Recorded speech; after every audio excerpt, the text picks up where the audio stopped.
জানেন, প্রবাসীদের ভোটের অধিকার দিতে হবে, না হলে কোনো নির্বাচন হবে না, এই ধরনের ঘোষণা আসতেছে।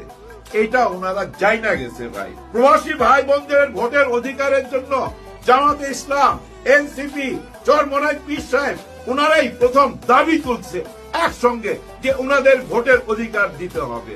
এখন ঘটনা হয়েছে কি জানেন, এই যে ভোটের অধিকার সরকার তো দিবেই, দিলে কে ভোটটা পাবে বলেন? আপনার জন্য যে ফাইট দিল আপনি তো তাকেই ভোটটা দিবেন। প্রবাসীদের ভোটের অধিকার জন্য কে প্রথম মুখ খুলছে তারাই তো ভোট পাবে। ওইটাই হলো সবচেয়ে বড় দুশ্চিন্তা। 1 কোটি ভোটার, 1 কোটি প্রবাসী ভাই বোন ভোট দিতে পারবে। 2 কোটির উপরে বিদেশে আছে, ওনাদের সমস্ত পরিবার এখানে, ওনাদের পরিবার পরিজন এখানে, মা এখানে, বাবা এখানে, ওয়াইফ এখানে, ভাই ব্রাদার, মামা ভাইনা সব তো এখানে। ওইখান থেকে যদি বলে ও মা, ও বাবা, ও ভাইনা, ভোটটা দিবি কিন্তু ওই জায়গায় যারা আমাদের ভোটের অধিকার আইনা দিতে। এইটাই হলো সবচেয়ে বড় দুশ্চিন্তার কারণ। হ্যাঁ, আমরা বুঝি ম্যাডাম,